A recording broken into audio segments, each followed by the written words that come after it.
eu fiz uma formação acadêmica, onde incluiu o mestrado em microbiologia, com área de concentração em virologia. Depois eu fui para o doutorado em microbiologia, área de concentração biologia molecular, biofísica e bioquímica. Por que eu fiz essa carreira acadêmica? Porque eu sonhava em trabalhar em laboratório. Quando eu me formei, eu fui trabalhar no setor de virologia da saúde pública. E eu não sabia vírus, eu não sabia virologia. Então, eu ingressei no mestrado para aprender a trabalhar melhor com vírus, e porque vírus não tem remédio, né? O vírus tem vacina, dificilmente a gente consegue uma medicação, um antiviral. E isso me deixou muito curiosa, razão pela qual eu fui migrando para esses estudos e, paralelamente, fui fazendo uma carreira tanto na iniciativa privada como na saúde pública, que é uma das minhas paixões. Recentemente, eu ingressei no pós-doutorado em função do novo coronavírus que aí está. Por quê? Porque eu queria trabalhar com análise estrutural do coronavírus e tinha uma vaga. Eu sou voluntária no doutorado, mas exatamente para aprender a trabalhar com a parte computacional, para a gente estudar essas variantes que aparecem ou até novas cepas.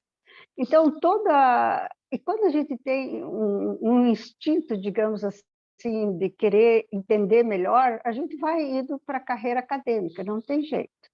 Confesso que fui dar aula, fiquei 2 anos, fiz concurso, fui dar aula, mas ali não era o meu lugar, porque eu tinha que ensinar, e na ocasião que eu ingressei na universidade, eu não podia ensinar o que eu sabia, eu tinha que ensinar o que o currículo pregava.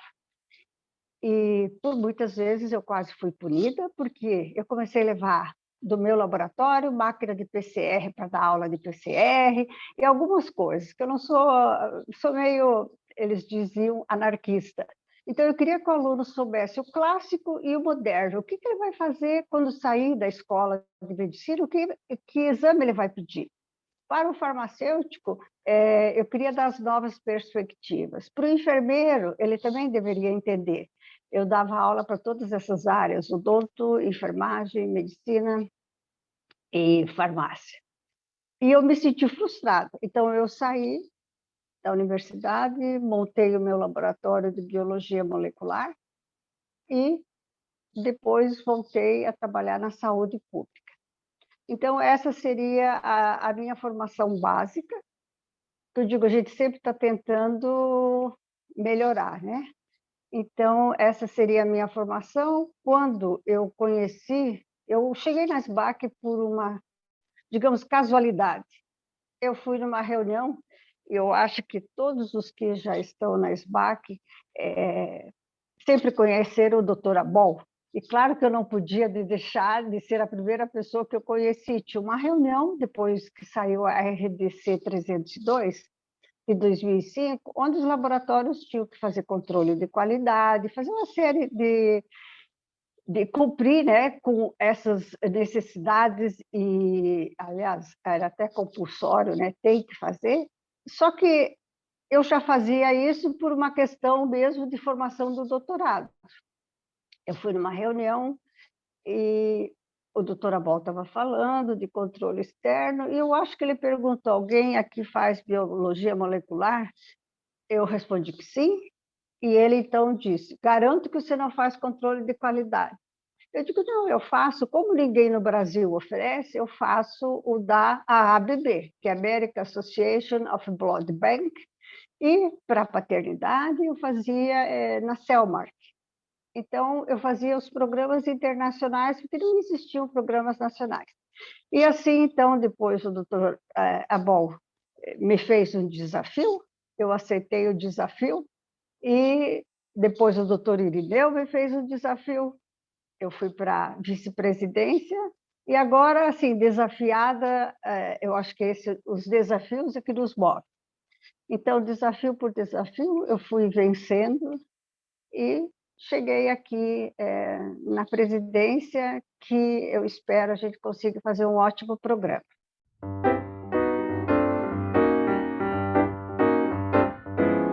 Frente à pandemia do coronavírus, o vírus que surgiu, desconhecido, a família coronaviridae era conhecida, porém o coronavírus, esse que nos assolou, o Covid-19, era desconhecido. Então, a primeira preocupação da SBAC para com os seus associados foi assegurar que eles trabalhassem nas novas normas de biossegurança. Então, imediatamente, foi realizado um questionário em 2020 para sabermos o que os laboratórios precisavam em relação à biossegurança. Esse questionário nos trouxe uma devolutiva muito boa e, em cima dele, então, foram feitos algumas aulas e algumas consultas dos colegas diretamente sobre um único tópico, porque nenhum laboratório estava preparado para fazer coleta e manipular amostras dessa natureza, que eram extremamente infecciosas. Elas são... Então, a ideia primeira foi: vamos garantir a biossegurança dentro do laboratório, e na área analítica, na fase pré-analítica, a recepção e os funcionários que trabalham, bem como, naturalmente, os clientes, né? Porque a gente não quer ninguém que venha ao laboratório e saia com algum problema ou que nos traga problema. Então, foi reforçado muito a parte de biossegurança. Por quê? Porque naquele momento, primeiro, tinha que se proteger, tinha que ter proteção, tanto externa como interna. Então, essa foi a primeira iniciativa. A segunda, que foi tudo sequencial, foi do conhecimento. Estamos trabalhando com novas metodologias, com novos conhecimentos. Há necessidade de saber virologia e há necessidade de compreensão, não precisamos saber fazer, mas compreender o que os testes moleculares buscam. O que os testes moleculares estão fazendo, porque eles são a primeira linha de escolha para comprovar o diagnóstico. E assim, então, em 2020, foram feitos vários palestras sobre as bases moleculares, sobre o vírus propriamente dito, a estrutura do vírus, a sua relação com a genética, porque a genética viral, por muito tempo, não interessou, né? Então, agora, novamente, vem a genética viral. Nós temos que entender como o vírus replicava, para que os laboratórios entendessem, soubessem conversar com os seus pares, e, em função disso, eles podem ajudar também a sociedade na sua proteção, que na época era utilizar a máscara, álcool gel, e que ainda manipulação com anteparo ou com face shield, ou ainda um aparato mais robusto para a coleta de materiais. Então, todas essas normativas e instruções, a SBAC transformou em curso ou palestras ou mesa redonda. E foi aí que a SBAC deu um salto, que ela começou com a parte online, né? Com o SBAC digital, que compreendia levar a interação e o dia a dia do coronavírus. Eu digo do coronavírus porque a maioria das pessoas fala coronavírus, né? Como que a gente está lidando com esse micro-organismos? Vai ter vacina, não vai ter vacina? Então, foram elencados uns 20 tópicos e foram escolhidos, de sorte que 2020 e 2021 tivemos uma programação intensa e intensificou em 2021 através de cursos, sempre voltados para o laboratório, para a área técnica do laboratório, fase pré-analítica, analítica e pós-analítica.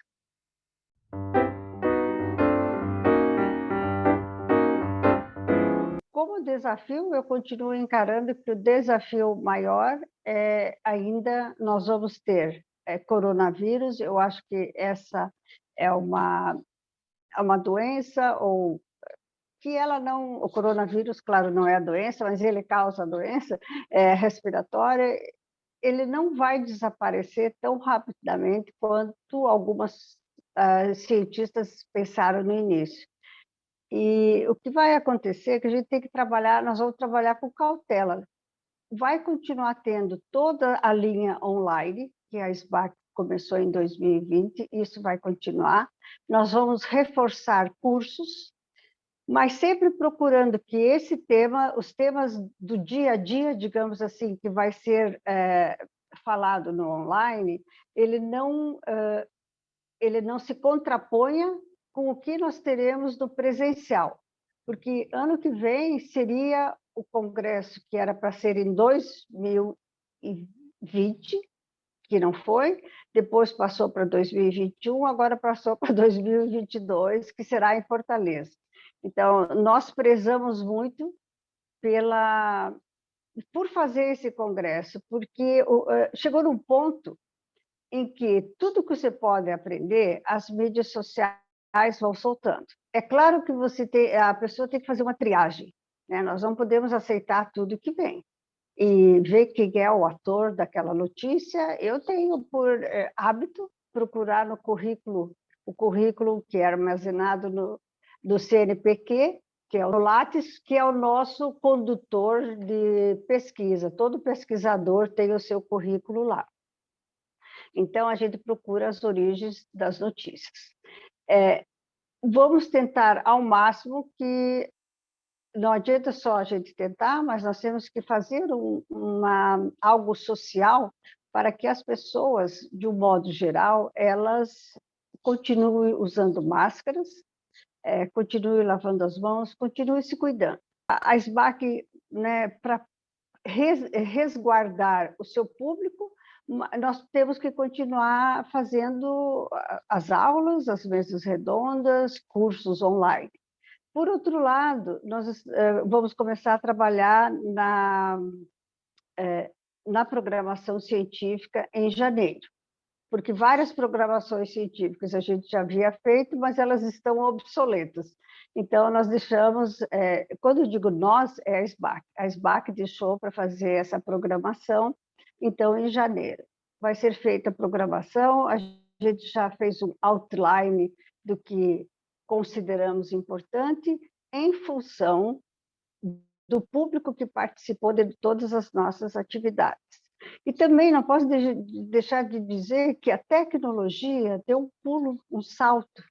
Então, para nós, os patrocinadores também são importantes, os fornecedores de quem os colegas compram material, porque naturalmente está mais difícil de escolher agora, porque houve muita produção e nós temos que... o laboratório, não pode se equivocar na hora de compra.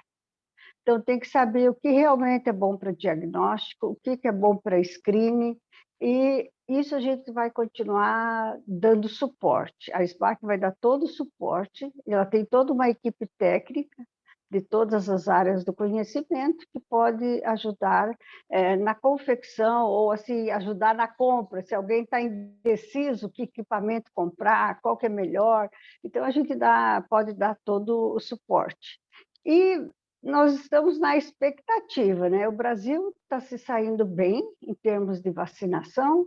Eu acho que a população que não quer se vacinar talvez seja uma minoria, e a grande maioria foi para a vacina, o que nos dá um alento de ser possível, ano que vem, em junho do ano que vem, ter o nosso congresso presencial. Esse eu acho que é o maior desafio, a gente fazer previsão. Como não temos bola de cristal, não sei jogar cartas, então eu não sei, a gente vai ver dia a dia, né? Dia a dia nós estamos acompanhando para não perder o tempo de organizar as coisas.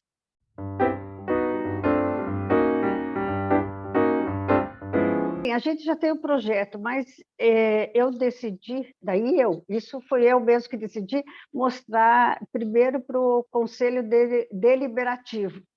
Porque eu acho muito chato quando as pessoas saem, porque assim, a eleição ela não foi na época que tinha que ser, que era junho, ficou para dezembro, para novembro. E daí não deu tempo hábil para apresentar. Eu posso dizer o seguinte, que nós vamos centrar muito a gestão na gestão do conhecimento, na gestão científica, porque os laboratórios, talvez não percebam, mas nós fazemos ciência no laboratório. Quando a gente vai fazer uma análise crítica de um resultado para liberar, aquilo não deixa de ser um pensamento científico. Por quê? Porque nós vamos ver o controle interno, como que nós nos saímos do controle externo daquele mês. Então, existe até liberar o resultado, não é só apertar num botão, né? A gente tem que fazer análise crítica, ver o que o médico pediu, correlacionar o pedido com o resultado. Então, assim, trabalhar em laboratório é mais complexo do que se pensa, porque não são apenas máquinas. Atrás da máquina tem que ter alguém que saiba, que entenda do exame. Uma proposta é a valorização não do profissional em si, porque eu acho que não, ele precisa ser valorizado, mas através do trabalho que ele faz. Porque é muito... por exemplo, se você vai num laboratório, você geralmente não vê as pessoas, né? Você vê na recepção, mas a área técnica, que é o tempo todo funcionando e que ninguém pode interromper o seu trabalho, ela tem uma responsabilidade muito grande, porque o diagnóstico médico ele vai se alicerçar no diagnóstico laboratorial. Então, a conduta médica, o manejo do paciente vai ser para a direita, para a esquerda, ou continuar reto, dependendo dos resultados. E essa consciência nós temos. Nós, laboratórios, temos essa consciência da responsabilidade que é liberar um laudo, do mais simples ao mais complexo. A gente já viu também, com o Covid, que vários parâmetros mudaram. E o pessoal do laboratório ficou tão alerta que eles diziam, mas o que está acontecendo? Veio um paciente assim, quando não se sabia ainda do Covid, esse parâmetro está errado. Aí ligava para o médico, conversava. Então, essa consciência da importância do diagnóstico laboratorial, nós queremos que ela esteja marcada e seja diferenciada. Porque o laboratório, por si só, se não tiver a área de técnica, pode ter a máquina que quiser, mas alguém vai ter que interpretar, alguém vai ter que fazer uma correlação laboratorial dos achados com a clínica, né? Então, eu digo sempre que um paciente, a amostra dele começa a entrar no laboratório a partir do momento que ele vai ao médico, que a gente chama de uma fase pré-analítica. Antes de chegar no laboratório, tem que ser feita a pergunta certa e o paciente responder corretamente. Se ele não responder, não vai ter diagnóstico laboratorial, né? Se ele não responder adequadamente. E que, às vezes, a gente tem essa impressão, né, que alguns pacientes escondem algumas coisas. Isso ficou notório agora com o Covid, novamente falando. Eu participei de um caso especificamente onde a pessoa estava Covid positiva, ela não queria faltar ao trabalho e disse que tinha dengue. Tá, são similares alguns sintomas, mas depois vai se diferenciando.